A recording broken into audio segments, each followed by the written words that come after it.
Hello and welcome to another random car build. This time the generator gave me a 1965 convertible luxury car. So yeah, I'm trying a different sped up footage sort of format here. The idea suggested by YouTube's Project Content Genesis. So yeah, hopefully this is a bit more usable. My idea for this was basically make it big, make it very lazy. On with a couple of bizarre choices, I suppose. Double wishbone. That double wishbone front and rear, pretty standard stuff. But then I used a space frame. My thinking was, well, this is going to be a low production car. Production units aren't too much of an issue, but having low engineering time is always useful. So I go with a space frame. It's got good stiffness and, yeah, just generally quite usable. So sort of this first half is just me adjusting everything. Gave it a nice big lazy V12. Cast iron push rods. Doesn't need to make a lot of power or be particularly fancy. If you just make it big and cheap, you can make it rev high, spend all your money trying to make it quiet. Sort of a bit of an advantage with things like cast iron and things. I did end up going with an aluminium block just to try and lower weight a bit. As you can see there, it's over 2,000 kilograms, which is, yeah, a fair bit heavier than the usual cars I build. But yeah, I think overall this build went quite well. I'll go over it a bit slower afterwards as I come to the styling bit soon. Although adjusting tyre sizes and tyre profiles and stuff. It's the problem with these older cars, you can't make them stop with the brakes just because you can't get enough force in. So yeah, anyway, styling wise, I had no idea what I was going to go with this. It's quite a big square body, so I ended up sort of trying different grille shapes. I mean, you can look at that. It's pretty horrific. Doesn't look particularly high end. I think the final design I went with sort of worked. I ended up using this big long grille. I quite like sort of the horizontal lines. I was trying to follow like US laws of having like either two 5.5 inch beams or one large 7-inch beams. Or headlights, beams, whatever. Yeah. So yeah, I think that was a cool idea. I sort of gave it a, I don't know, BMW style look. Is the thing I think of when you actually see this design. Sort of reminds me of the kidneys on a BMW, which I'm not sure is a good thing necessarily. You'll see now. Sort of using these two horizontal things, just trying to create a pattern that I like. Obviously it needs chrome and stuff like that, but I think overall, considering this isn't the sort of car I'm particularly interested in, I did a decent enough job. I start using like that sort of big center chrome bit, trying to create like a bit of a chrome strip down the bonnet. I don't think that particularly worked, but yeah. Also took some inspiration from Midnight Club LA, the sort of lowrider class of vehicles there. You can get a few custom bonnets on there that have those sort of indents and things. I think it's a nice way of adding some detail in there. So just moving everything up a bit and trying to line it up properly. I don't know, front end's alright. And then I just sort of try and add a bit more detail. I thought it looked a bit boring and a bit generic like that. So add in these sort of little extra chrome bumper pieces and just try and line everything up a bit better. I don't know, I want to do something with the bumper because it looks a bit flat. Also, yeah, Googling stuff. I didn't actually think that was there. I think I ended up doing a screen recording. So, yeah, rather than like the recording the actual game, if that makes sense. I didn't realise I'd be there, but yeah, trying to sort of do something interesting with the bumper and yeah, trying to find some inspiration in the form of Lincoln Continental, I think is what I went for. It was sort of the closest thing I could think of to this sort of car.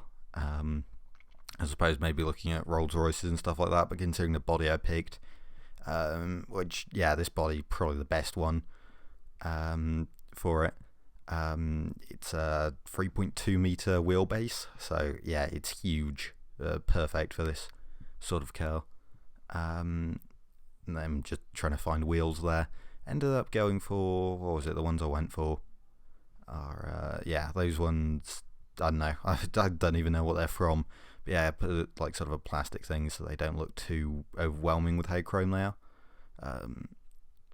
Yeah, I don't know, I was saying something else, wasn't I? And I got interrupted by myself. yeah, continuing this sort of chrome strip, whatever, same thing, across the car. Just sort of slap down some door handles. I think those are, I want to say they're Nissan 240Z the taillights. I'm not taillights, door handles. I'm not too sure. And yeah, sort of I had this idea of like a full length sort of taillight thing. It takes me a while to figure out. Sort of again, Midnight Club. I want to say it's a Chevrolet Malibu. In there, I got the inspiration from. It's a bit weird when you when you try to build a luxury car and the first thing you think of is Midnight Club. But yeah, that was sort of the idea I was going for. I don't think it particularly worked there. I find the rear of this car or this body style, is quite awkward to work with. Just the way that they sort of, the side pieces off the boot lid sort of extend outwards, and I sort of sitting there trying to sort of make the chrome line work. I can't remember if I stick with this, I'll be honest, it's been a while since I built this. In the end, I just sort of extended up and go with it. Yeah, end up making so the things behind the white bits indicators. I know in the US you have like red indicators on the back, but I'm not a fan of that. So making them amber, and then just sort of adjusting the suspension, making it look a bit more normal, fiddling it around with it a bit. Then I try and get a bonnet emblem, which, yeah, that design, yeah, no comment. So I quickly replaced it with just the generic standard one. Yeah, that was a bit of brain fade from me going for that, but there we go. And just add pretty normal wiper setup, have two of them. It's rare that I go for two, but I sort of felt it would make more sense than going for a single one in the middle there. Also, I think I put them on backwards, but yeah, we'll ignore that. And then putting an indicator on. I originally was going to go for this, then I realised it was the exact same thing I did on the other car. So I saw, what was it? I went to Bletchley Park, and there they had this old 1930s Studebaker, I think, I want to say. Might have been something else, actually. I can't remember what it was. It was some 1930s car, but it had that sort of similar vent design along the back there, or along the side, sorry. And I thought that was quite nice. So, yeah, I went with that in the end. Then just making some cutouts for the exhaust there. I don't like having the bumpers perfectly flat. I think that's a bit too boring, and just putting the tailpipes underneath. So I went with that.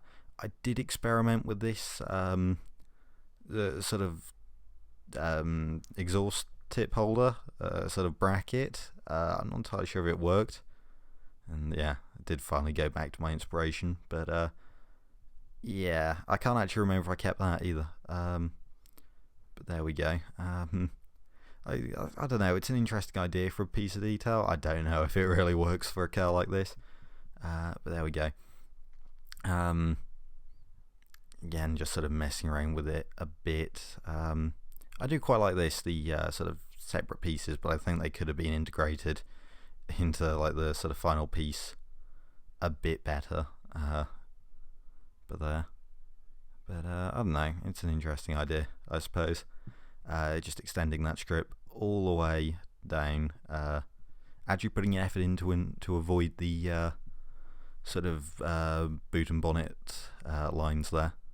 For some reason, I don't think it's really worth it. I'd give myself an hour to build these cars, so it sort of seems like a bit of overkill for the amount of effort I put in. But there we go. It's, yeah, I tried. And then yeah, just putting a fuel cap on, and I just called the generic car Convert Luxury, just because that's what the market's called. I don't know. I should really come up with a proper brand name, but there we go. And then yeah, adding a bit more chrome, because why not? It's not exactly a pretty looking car, is it? Yeah. Actually, just looking at the name there, 10 litre V10, does that say? I'm sort of sitting quite far away, actually, I'll be honest. Yeah. it's a V16. I don't know why I called it a V10. We'll call this the version 10. Maybe that's just like the V10 is like a trim spec or something for the. I don't know. I'll come up with a good excuse. Oh, it's a V engine and it's 10 litres, so it's the 10 litre V10. I don't know. Yeah, anyway, aluminium panelled, space frame, galvanised steel, all that good stuff. It's just make it expensive as possible. I did test out monocoque in the end, and it did, I think, slightly boost the stats. So, yeah, probably would have been bad to go for monocoque in the end. It was actually a decent gain there, and I could have made it corrosion resistant steel. So there is that, but I don't know. For a car like this that would be barely selling anything, I'm not sure if it's worth the extra engineering time involved. At least I think there's engineering time involved. I probably should double check that, but there we go. Very low cam profile, and yeah, just trying to fine tune it a bit here. To be honest, with cars like this, you kind of want to go low on the ignition timing, especially with carburetors and mechanical fuel injection and stuff. I don't know why I went with mechanical fuel injection. That seems sort of overkill. But yeah, you want low throttle response, and the easiest way to get that is just by having low ignition timing and lean fuel mixtures, which was sort of what I was trying to go for here. But there we go, sort of optimize it a bit better. 10 litres, 214 horsepower. So for some reason the wheels have lost their colours. 3-speed auto, and it's not exactly quick, as you'd expect. Wow, I went through these way too quickly. Yeah, quite a lot of quality on like the interior bits, running very soft. Yeah, wow, I should have set a timer for that, really. Yeah, it's a bit of a weird glitch. I think it happens whenever you change the chassis, it resets the wheel colours. I think a similar thing happened during the challenge while I was messing around with cars and looking at them. But yeah, there we go. I'm going to go and take this car into BeamNG now. Well, here we are on BeamNG now, and yeah, this car, well, obviously a bit slower, getting a tiny bit of wheel spin off the launch there. No surprise really, it's a big lazy engine, it still has some decent power, enough to easily overpower these wheels. I think they're like 205s, and yeah, it's not exactly going to have great amounts of grip on there. You just get a bit of the grass, that's fine. I mean, it's not like this car's going to have the greatest of speed. I mean, it weighs over 2 tons, makes barely any power, I think 0 to 60s in about 12 seconds. Back sliding out a bit. Overall, I mean, it's quite controllable, although it is going quite slowly. So I suppose that isn't too much of a surprise there. Yeah, anyway, coming up around here, and coming to the wall there. Quite a nice line. Yeah, yeah, I don't really know what to say about this. It's just a big lazy boat, isn't it? Does at least look quite composed. It's not rocking about too much. I suppose me giving it some decent sway bars. I mean, there is still obviously body roll there. Yeah, it doesn't look too bad in BeamNG. I mean, by no means is it a looker. It is awful, but you know, it's not too bad. So a bit, and coming to the line now.